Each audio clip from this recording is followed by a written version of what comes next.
It's 2 o'clock, so I'm going to go ahead and get started. My name is Kelly Ebert, and I am a career coach with the Easton Center for Career Readiness. Thank you for joining us today. We are really excited about this bootcamp series and feel like every session that we've planned for you is important and will be, great information to just help you with your job search and support you. So thank you for being a part of this today. We'll get started with just some housekeeping information. So we would ask that you mute your microphone and not use your video just to improve our session quality. This session is being recorded, as all of our sessions will be, and they'll be available on the Easton Center website, so you'll be able to refer back to them or recommend them to other people or whatever you want to do with that. There will be an opportunity to ask questions at the end of the presentation, but you are welcome to jump in at any point. You can unmute yourself and just ask a question, or we do have a chat available. Another one of our career coaches, Savannah Robinson, is running that for us. So you're welcome to submit your questions that way as well. Let's talk about our learning objectives for today. We've got several things that I want to cover. I've got a lot of content. The first thing is just general understanding of the function of a resume. So this one is one that just seems really basic and straightforward and simple, but hopefully I'll be able to explain it in a way that'll change your mindset about the function of your resume just a little bit. I'm really excited about that section. Next, we'll move into just reviewing some of the basic resume suggestions that we have for you and look at a format and some suggestions for your layout and things you will include on your resume. And then we'll take it a little bit of a step further, talking about ways to make your resume more effective and more unique. And then we'll jump to a job description that I pulled off of the Hire system, and we'll talk about ways that we can use that job description, things that we can do to make your resume more effective. If you've been around the Easton Center very much in the last couple of years, you will have heard us talk a lot about Korn Ferry competencies. So these are the competencies that we hope to teach our students, that we hope to give you an opportunity to learn and understand and practice. So pretty much with everything we do, we tie competencies to it. So the two competencies that really relate to today's topic of resumes is communicating effectively and demonstrating self-awareness. I particularly love the self-awareness because I feel like this is an important thing to grasp when you're thinking about your resume. So the description here says using a combination of feedback and reflection to gain productive insight into personal strengths and weaknesses. So what that means is we want you to be able to look back at the things you've done and draw insight from that, and to really be able to think about what you learned, what you gained, skills and abilities that you developed or that you used in those situations, and how those relate to your future. So that plays directly into the first objective that I mentioned just a minute ago about really understanding the general function of your resume. So I use and I reuse and I overuse the phrase connect the dots. I think any of my teammates could attest to that. But really that phrase sums up what your objective is for your resume. So what I mean by that is that when you have a resume, what you have is a document that has a list of your experiences, the things you've done, part-time jobs, leadership opportunities, volunteer experience, maybe academic projects. It's the things you've done. So that's what you've got on one hand. On the other hand, you have a job description that is a role that you hope to fill.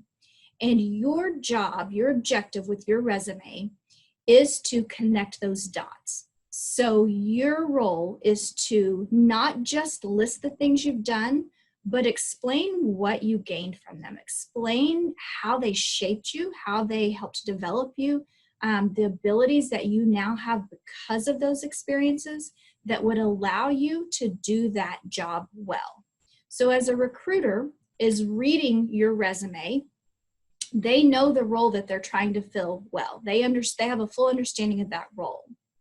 And they've got your resume in front of them. They need to be able to see that these things that you've done have prepared you to fill this role in a successful way and become an asset to their organization. So really, the message of a resume is not just what you've done. The message of a resume is what you've done and how it's shaped you and how it's allowed you to grow and develop the skills and abilities that will help you perform this role well and help you become an asset to that organization. So to demonstrate this, I came up with a little bit of a situation that I want to explain to you and let you kind of see my thoughts on what I'm talking about when I say connect the dots. So for this exercise, we're going to assume that there is a job description that you're interested in, and it is for a role that is customer facing, so some type of customer service. And we're going to also assume that at some point, high school or college or something, you had a part-time job at McDonald's. So we're going to talk about a bullet that might go under that experience at McDonald's that would allow us to connect the dots. So for this example, I kind of honed in on one aspect of customer service, which is dealing with maybe difficult customers. So I'm going to show you 3 different options of how that bullet might read, and we can talk about which one would be most effective in connecting the dots between your experience and the role that you're applying for. So here's the first one. Worked the front counter and dealt with unhappy customers. I think we can all agree that's a pretty basic bullet, and that would just speak to what you did. So let's look at the next one. Offered excellent customer service while working the front counter and dealing with customer complaints. So this one kind of takes it a step further. So this actually uses the phrase customer service and gives an understanding of that. So that is one way that we're tying your resume to that job description. But I do feel like there's more potential here to really connect the dots between your experience at McDonald's and this customer-facing role that you're applying for. Demonstrated effective customer service while dealing with complaints, making customers feel heard and understood, and then resolving issues with a focus on creating return customers. So let's break that down a little bit. Like the last one, we mentioned customer service, so that's important because customer service was mentioned in our hypothetical job description. But you went beyond that with this bullet in demonstrating that you understand what is involved in good customer service. So when you spoke to making customers feel heard and understood, and then you spoke to resolving those issues, that tells the reader of your resume that you understand the elements of customer service.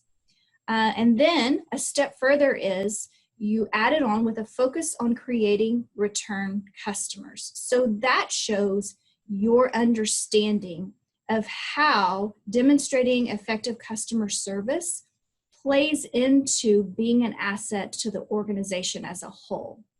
So when you think about these 3 options, really think about it from the perspective of the recruiter who's reading your resume, and think about what it says to them about how well you'd be able to perform, the role that they're trying to fill. So think about how you lay out and how you describe those experiences on your resume to really connect the dots and demonstrate to the reader, to that recruiter who's reading it, that you're capable of doing that job because you understand the different elements that they're looking for, and you understand how to fit into the organization and be an asset.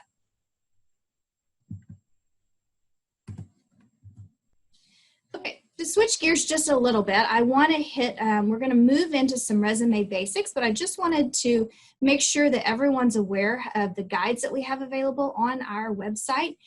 So if you go to the Easton Center for Career Readiness website and click on that Career Services tab, we've got lots of guides out there available for you. There's just a wealth of information. There is support and explanation and assistance on so many different parts of your job search. So please just know that that information is out there and available. We're going to take a little bit of a deep dive on the resume guide that we have out there for you, and we'll pull that up in just a minute and look at it. Before we get there, I just want to hit on a few basics about our resume. So just some big picture goals with our resume. never use a template. There's a lot of reasons. I could go into a big description on why that is, but I will just say that, first of all, it limits your flexibility as far as your resume growing with you. Also, it is not always readable by the software that companies use to look over applications. So we would never want you to apply to a job and then not actually be considered because the software wasn't able to read your information because it was in a template. So just no templates. All resumes, as far as college students, should be one page. The exception to that is it is allowable to add a page for every decade that you've been in your career. So at some point you'll get to add another page, but for most of our students just graduating now, that would just be sticking with one page.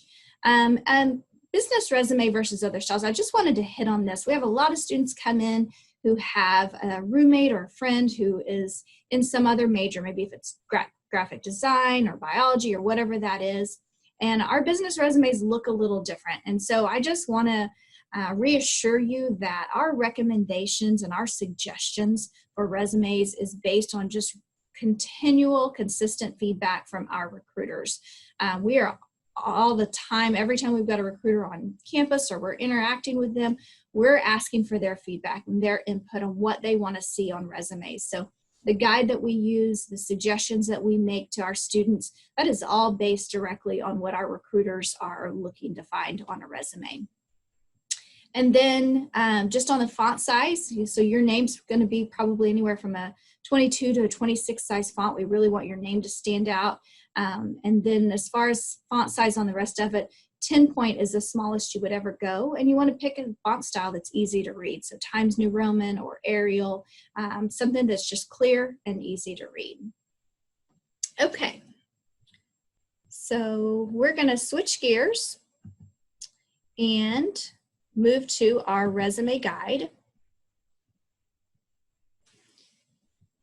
So again, this is the resume guide that's available on our website. It's lots of great information. It goes into a lot of detail on all kinds of things to help you create an effective resume. We're going to talk about just kind of some of the basic parts of your resume. So in the heading, there's a page that demonstrates several different ways that you can lay out your heading. This is a great example. In general, you just want your name to stand out. You want your contact information to be there. Use dividers. Typically that font size is a size 10, so there's a big contrast so that your name really stands out. Typically the first section that you come to on your resume after your heading is education. It's pretty cut and dry the way that's laid out, so you can see how we've laid that out here. The only other things that I might add to this is just sometimes as your resume is filling up and you've got lots of information that you're trying to fit on that page, you could include a few other things under that education section. So you might have an international experience like a study abroad under education.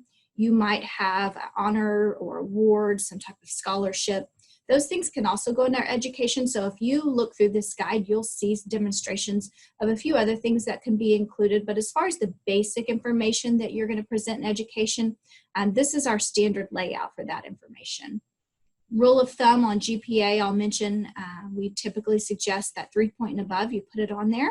And if it's not a 3-point or above, you might consider leaving that off. So these are all things that we can discuss in depth with you for your specific situation if you want to schedule a one-on-one appointment with us through STAR. But I'll just hit on kind of our general suggestions.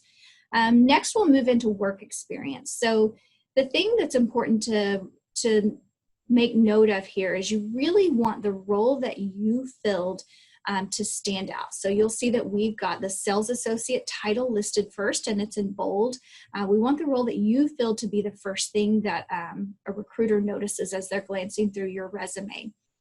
So we put those things on the left margin and we put them in bold. What we know from research is that recruiters typically look at your resume for about 7 seconds before they make a decision on whether they're going to read further or go to that next one. So we think long and hard about the format that we suggest so that we're taking advantage of that 7 seconds. We want to catch their attention. So we're very intentional about what we put on that left margin and how we present the information as far as spacing and italics and bold and those kinds of things to make it very readable, to make it very attractive, and to make sure that the things that are standing out as someone glances through it are the things that we really want to draw attention to. In the right-hand column of information, over on the right-hand side of your resume, you'll notice that we've got this other column of information. It's mostly dates. There's a little bit of other information up in education, but after that, it's typically your dates. So you will see that we've got it right aligned on this resume. You could left align that information, and there's another example of that in the packet, but we want it to be aligned on one side or the other. We always write out the months. We always put a space on each side of the dash, capitalize the word present if you're currently still in that role. And within each section that you've got dates, we'll work in reverse chronological order. So that means we'll list the most recent thing you've done first and work backwards from there. So on the next line here, we have the organization that position was for and location. There's some variations on how to lay that out that you can look through and see in our guide.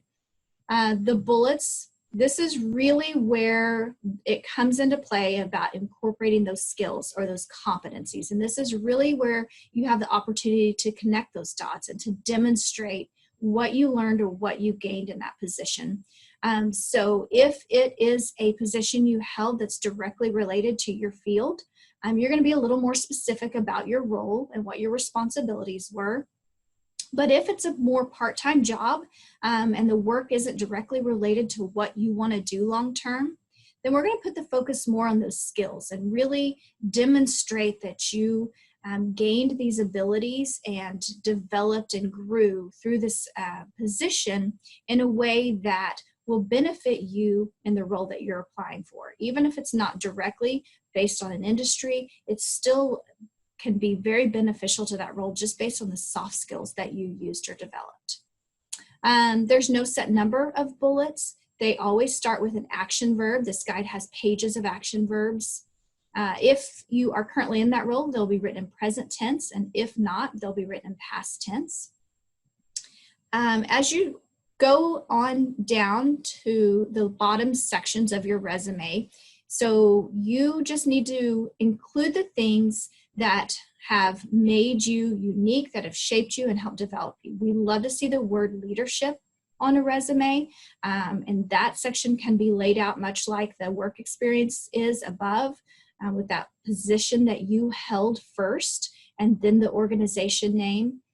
You'll see some other formats down towards the bottom. So we've got a 3-column list there. We've got a 1-column list with dates. So there's a lot of flexibility in how you present that information. And really that just all comes down to your spacing, what you've done, and the best way to present that in relation to the job you're applying for, which things are most relevant and which of those things you really want to spend the space on to correlate between your experience and that role that you're wanting to fulfill. So let's scroll down and look at a couple of other examples there in this guide, because I really want to talk about how to take your resume just from that basic resume to kind of that step up where it's really unique and does a great job demonstrating some unique skills that really set you apart and make you more marketable in terms of the roles you're applying for. So on this resume, you'll notice that we do have a work experience section, but we also have a professional experience section. So I think that's really important. I'm assuming that a lot of you are seniors and are, applying for a full-time job, and I hope that a lot of you have had an internship experience. So if you have had some kind of internship or part-time job or some type of role that relates directly to your field, then you can present that information in a professional experience section. So that's a way to kind of differentiate between things that are related to your field and the work experiences that are more just part-time jobs.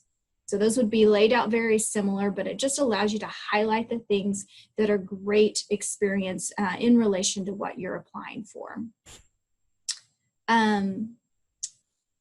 Jane Cowboy, our next example, has a lot of unique sections that I hope you will go back and really study and pay attention to.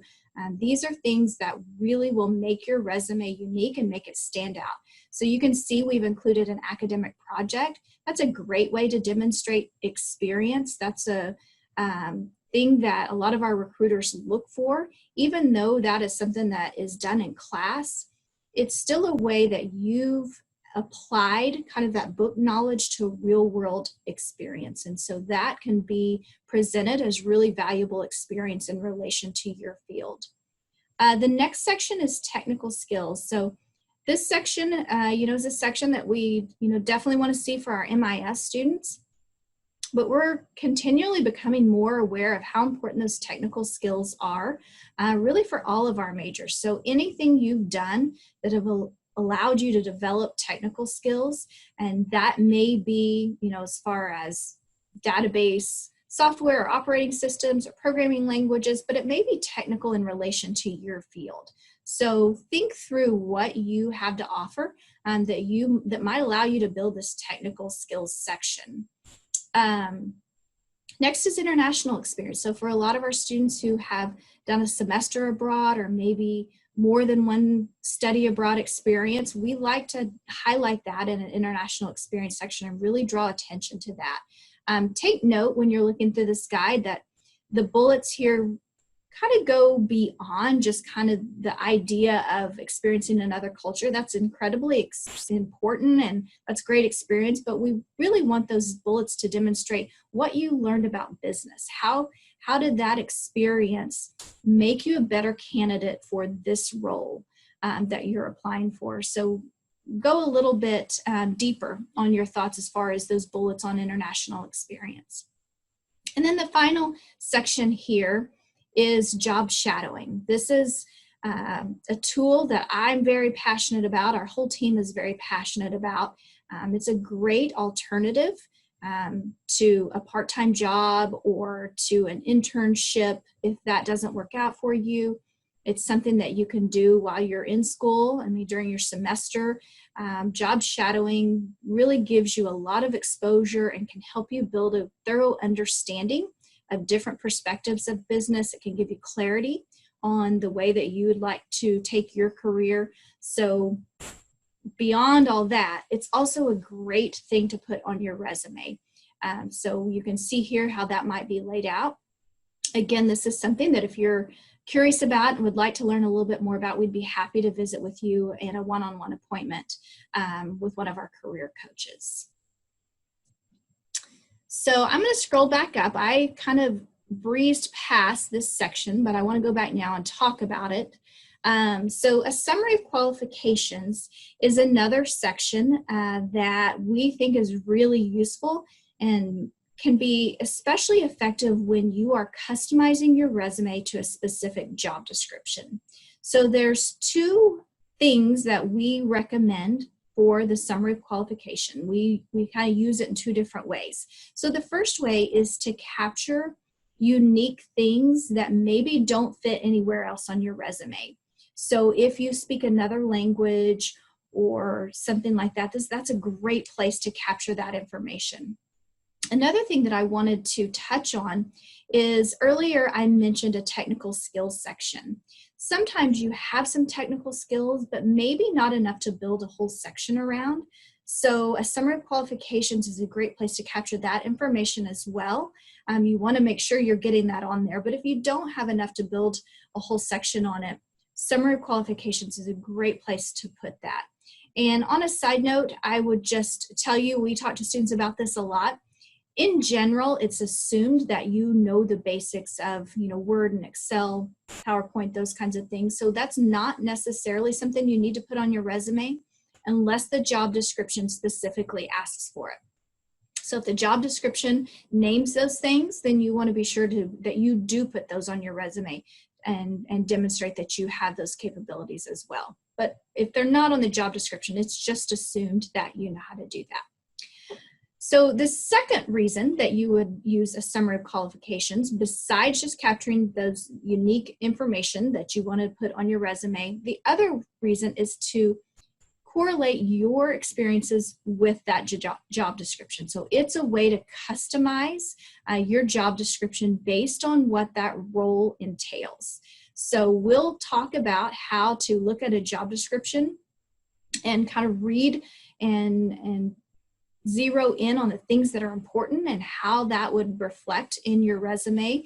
And just keep in mind that that summary of qualifications is a great way to capture some of those things you've done that directly correspond to that job description. So I'm going to switch to a job description that I went through a little earlier. Except that it is not showing up for me. So let's just go back to the job description and I'll just talk you through it. So I had pulled up a job description, and what I tell students is really effective is to get 2 colors of highlighters, and you want to go through that job description and you want to use one of those colors to highlight the responsibilities of the job. So maybe those technical things or the actual work that you would be doing, and highlight that in one color. And then you want to take the other highlighter and go back through and highlight the soft skills or the competencies that that job description mentions.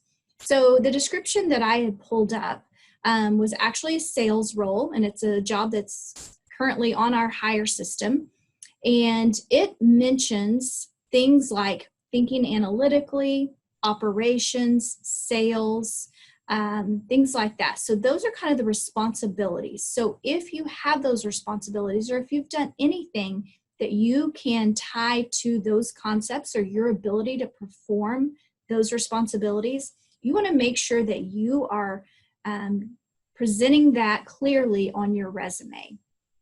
And on the other hand, you want to go back and look at that job description, the things that you highlighted as far as soft skills, and you want to make sure that you are drawing a strong correlation between your experiences and your abilities and the soft skills that that role is looking for. So on the job description I had pulled up earlier, it mentioned things like goal setting and action-oriented. It mentioned a can-do attitude. So those are the kinds of things that you want to speak to.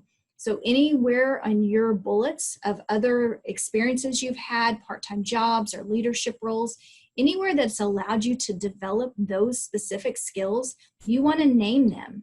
And like we looked at earlier in our exercise, you want to really break down your understanding of what that means and how you see it fit into an organization, what you were able to accomplish for your organization that you were in or the role that you've been in, what you were able to accomplish for that organization using those skills, to demonstrate that how it would allow you to be an asset to the organization that you're applying to. So take that job description. I always call it a cheat sheet. That job description is a cheat sheet. It's telling you what they're looking for. So you want to really use that information to your benefit and draw attention to those things. So use their wording, use the phrases, really break down in your bullets your description of how you use them, how you develop them.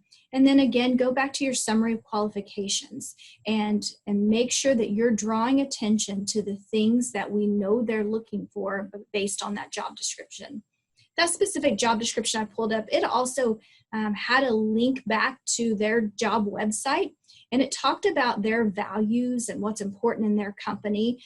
So we always recommend that you go beyond just that job description and figuring out what's important to that company and what the culture is, and ways that you can word your experience and your resume to align yourself with the things that are important in that company.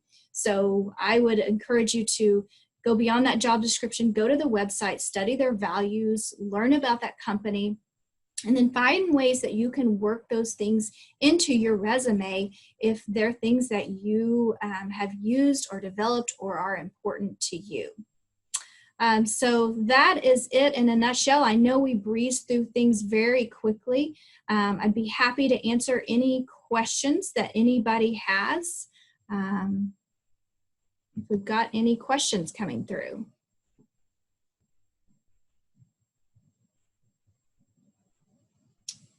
If not, again, I hope this has helped you understand how to think about your resume just a little bit differently and think about what a strong tool it can be to connect the dots and draw that correlation between what you've done and what you're applying for, and just really be intentional about the way you use your resume and how you customize it each time that you apply. So I had a couple, it looks like there were a couple of questions that came through. Let's see here. One says, I have an award I'd like to put on my resume. Where do I put it? That's a great question. So if you have multiple awards, that could go in its own section. It could be honors and awards or something like that. But if not, your education section is a great place to present that kind of thing. So after that third line that says your major, you can just skip a space and then list your award and then put a corresponding date with it. And that's a great place to present that information. Our next question says, I was furloughed. Do I still use present for my current job? That's a great question. I would probably say that you would put an end date to it. Given the current situation, I think that is, something that a lot of people are going to be facing, and, you would be able to explain that in the situation where you got an interview. So if I was you, I would recommend going ahead and putting an end date to that, and then being able to speak to it when you get an interview. Those are great questions. I did just get a message from another team member that says if you haven't actually been terminated, you can list present. So it sounds like you've got some options there. So yeah, that would be something we'd love to talk through with you. Again, I just want to remind you that if you would like to visit with us one-on-one about your resume, you can schedule an appointment with us through STAR, just like you would your academic advisor. We're available on STAR as well to schedule those appointments. Okay, another question came through. What if I have a 2.9? If I leave it off my resume, wouldn't the employer automatically presume something is wrong? So that's a great question. It really brings up the fact that putting your GPA on the resume is a little bit of a gray area. And we understand that you've probably heard different advice on this subject from faculty members and relatives and mentors. And we understand that everybody's kind of got an opinion on that. We just generally suggest 3 and above to put it on there. But 2.9, that is a gray area because, 2.9 is so close. So I think you have to make that call and what you're most comfortable with. I will say an option on GPA is to include maybe a major GPA or an institutional GPA. Those are great alternatives. As long as you label what it is, then you can put other versions of your GPA on there. So you just have to remember that a lot of companies are going to need your cumulative. So if you just put your major GPA on there, there's a great chance that companies are going to come back and request your cumulative, and that's okay. But you do have a little bit of flexibility as far as which version of your GPA you present on your resume. But if you just put GPA, it's assumed that it's a cumulative. I'm so excited about this whole series, this whole boot camp series. Again, we've worked really hard to develop some great topics and some great content.